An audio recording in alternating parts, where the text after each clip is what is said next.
Everybody, I'm Miss Elizabeth, and this is Stories for All Ages. And today we are going to read King Bob's New Clothes. And this is a retold version by Dom DeLuise, and it is originally known as The Emperor's New Clothes.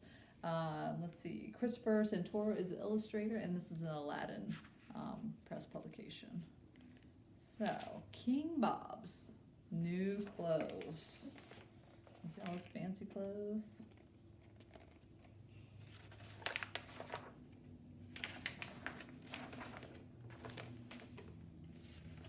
All right. Long, long ago, in a land far, far away, but much closer than you might think, there lived a king whose priorities were all mixed up. Priorities are those things in your life that are most precious to you, like being kind to your friends and yourself, eating healthy, getting enough sleep, brushing your teeth, keeping clean, having happy, loving thoughts in your head, and doing things that make you feel good. All those are splendid priorities. This king's name was Discombobulated, a name that took much too much time to say, so everyone called him King Bob. He had some strange ideas, like clothes make the man, or you can lead a horse to water, but if you dress him up real nice, you can take him anywhere. And because he was the king, no one ever disagreed, because they were afraid.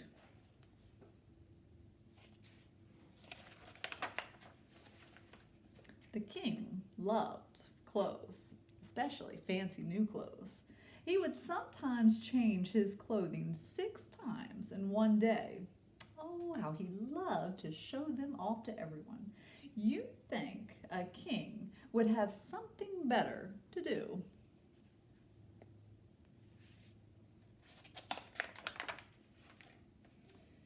Now, there lived on a farm in the mountains just outside of town a Mr. and Mrs. Wright, a good and honest man and his good and honest wife.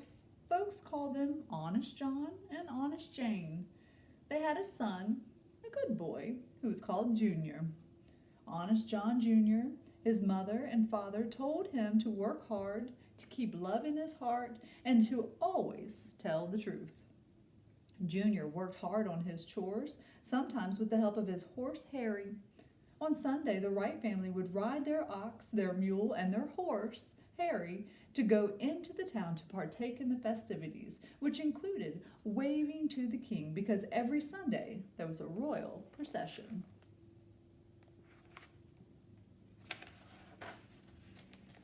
Every Sunday, come Willie or nilly, the royal subjects would line the streets and wave and cheer as the king would show off his brand new fancy clothes.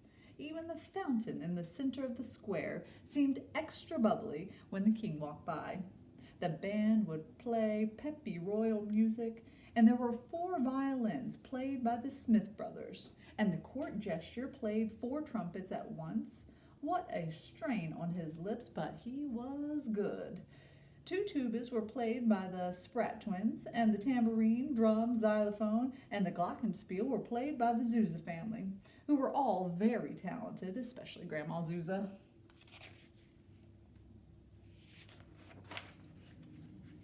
The king would prance down the streets under his canopy, and the canopy was there just in case of rain or drizzle, The canopy was held up by 4 men whose height wasn't exactly the same, and what a sight.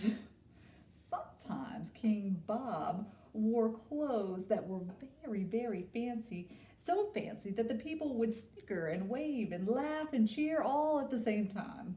Many of the royal subjects thought how foolish our king is, but no one said a word because they were afraid.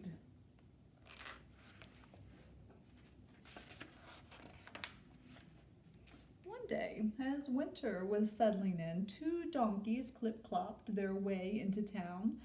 On the donkeys were two out-of-work tailors, Wear and Tear. Wear and Tear, connive, were possibly the two of the most dishonest brothers in the whole world. They took advantage of people wherever and whenever they could. They were what we call conmen. They liked to pretend. They'd pretend to be kind. They were not. They'd pretend to be caring. They were not. They were so two-faced, if you looked very quickly, you could actually see the four faces. They did have the gift of gab, however.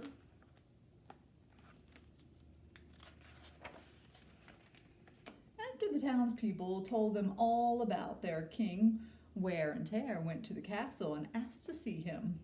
They told him they could weave a magical cloth made with gold and silver threads laced with diamonds, rubies, and emeralds, and that in Europe this magical cloth was all the rage. Very chic, very posh, very in, and that only the pure of heart could see this magic cloth. See, I told you they like to pretend. Can you imagine anyone believing such a thing? The king thought, gold, silver, diamonds, all the rage, chic, posh, in, that's for me. And since I must be pure of heart, I'm sure to see the cloth.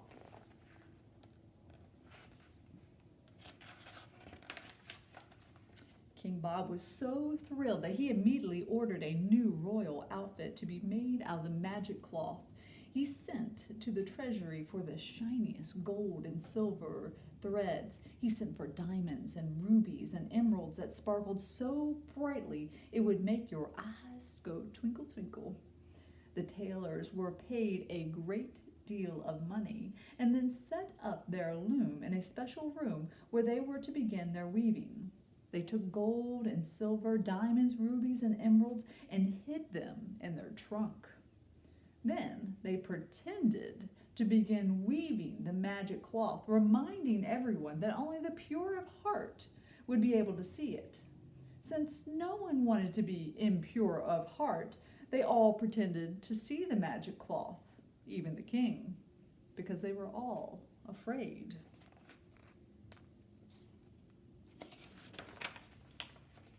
The dishonest tailors worked long and hard pretending to make the magic cloth. After many fittings and many high teas with the king, the tailors announced that the magical royal robes were ready and that it would take at least 3 people to hold up the train.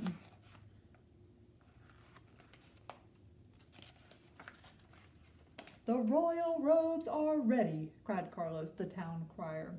The very next Sunday, all the people came from every nook and cranny to see the king's new clothes. As a light snow was falling, everyone began lining the streets. Some brought picnic lunches with king crablet cakes, chicken a la king, and kings in a blanket. The Wright family was there, of course, because they loved their king. Junior sat high on Harry the horse so he could see above the crowd. "Look, look, the royal procession is coming," shouted Big Barber, the town baker. "Hear the music? Hooray!" The fountain seemed to bubble happily. Even the clouds seemed to be smiling. "Listen, here comes the band," cried Carlos, the town crier. "Look, there's the king! Hooray! Long live the king! Long live the..."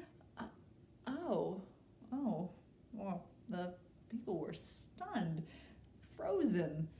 Even the birds stopped to look twice. No one said a word.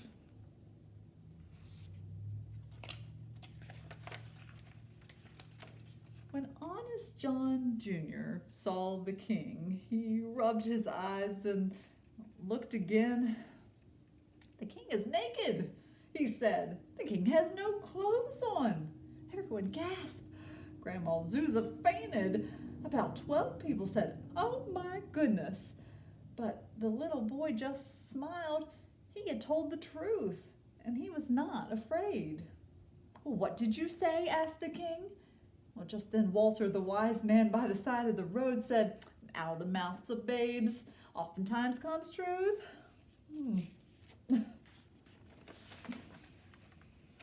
"Really?" the king said. "Then bring him here. Bring that boy here." The king looked straight into the eyes of the little boy. "Do you like my new magical robes?" "What robes?" said Junior. The king straightened up. Achoo! He sneezed, waking up Grandma Zuza.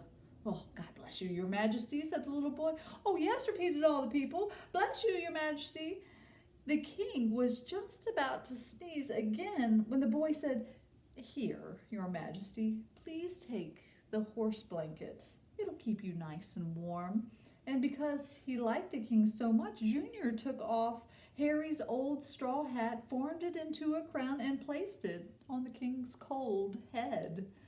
The king, now covered by Harry, the horse's hairy blanket, said, "You mean it took the innocence of this honest boy to make me understand how foolish I was, pretending to see the magic cloth. Did any of you see the magic cloth?" Everyone shook their heads. "No." "And you all went along with it?" The royal subject said, "Uh-huh." "And I was naked all the time?" "Uh-huh." "And you all knew it? You all could see?" "Uh-huh." "I thought I could feel a draft," cried the king.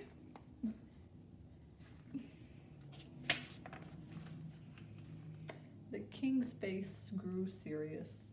Slowly he turned toward Wear and Tear, who were just starting to leave with their trunk full of royal goodies. "And what do you two have to say for yourselves?" asked King Bob. We would like to make a donation of all the gold and silver, diamonds, rubies, and emeralds and give them back to the king interrupted. "You will give them back to the people, to my loyal subjects." Well, you should have heard the roar of the crowd. What a happy noise. Then the king shouted, "You, Wear and Tear." Wear and Tear froze in their tracks. "Come here," said the king. Wear and Tear threw themselves on his mercy. Their timing was perfect because the king had just learned something very important and was feeling very merciful. "Wear and Tear," said the king, "I forgive you, but you will be put to work making warm clothing for all the needy and the needy subjects in the kingdom. A good, honest job at last. Why, if it wasn't for your shenanigans, I would never..." At this time the king interrupted himself. "Hush, I want to say something to my people."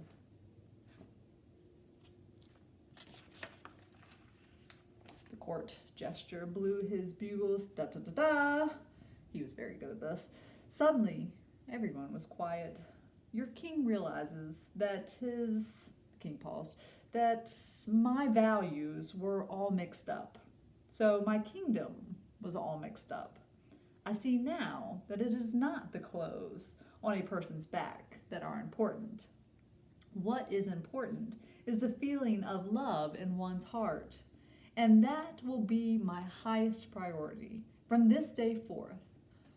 Oh, how the people cheered, and from the deep down in their hearts they shouted, "Hooray for our king!